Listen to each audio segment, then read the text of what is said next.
చెన్నై మధ్యలో దాగున్న ఈ హిస్టారిక్ మస్జిద్ గురించి మీకు తెలుసా?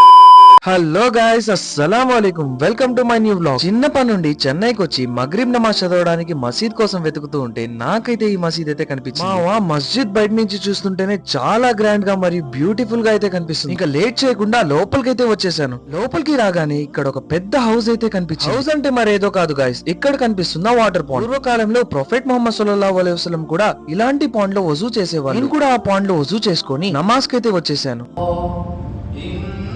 మస్జిద్ ని బయట నుంచి చూసి ఎంతైతే ఎక్సైట్మెంట్ గా ఫీల్ అయ్యానో, లోపలికి వచ్చి చూసిన తర్వాత దానికంటే ఎక్కువ ఎక్సైట్మెంట్ గా ఫీల్ అయ్యాను. ఈ మసీద్ హిస్టరీ గురించి మాట్లాడుకుంటే, ఈ మసీద్ ని 1795 CE లో మొహమ్మద్ అలీ ఖాన్ వలజా వాళ్ళ కుటుంబ సభ్యులు మొహమ్మద్ అలీ ఖాన్ వలజా గుర్తుగా ఈ మసీద్ ని నిర్మించారు. అందుకే ఈ మసీద్ కి వలజా మసీద్ అనే పేరు పెట్టారు. ఈ మసీద్ చెన్నైలోని ట్రిపుల్ కెన్ ఏరియాలో వలజా బిగ్ మసీద్ గా పిలువబడుతుంది. మా ఇంటి దగ్గర ఉన్న మసీద్ లో జుమ్మాకైనా ఈద్ కైనా చూసే ఆ క్రౌడ్ ని నార్మల్ మగ్రిబ్ నమాజ్ కి చూస్తుంటే ఇక్కడున్న ముస్లింస్ యొక్క ఫెయిత్ ఎంత స్ట్రాంగ్ గా ఉందో కనిపిస్తుంది. నిజంగా చెప్పాలి అంటే ఈ మసీద్ లో నమాజ్ చదివిన తర్వాత ఒక different level of piece feel అయ్యాను. చెన్నై లాంటి బిజీ సిటీ మధ్యలో ఇలాంటి పీస్ఫుల్ ప్లేస్ దొరకడం చాలా స్పెషల్. మీరు కూడా చెన్నై వస్తే ఈ వలజా మాస్క్ ని తప్పకుండా విజిట్ చేయండి. That's all for today. అస్సలాము అలైకుం. అల్లాహ్ హాఫిజ్.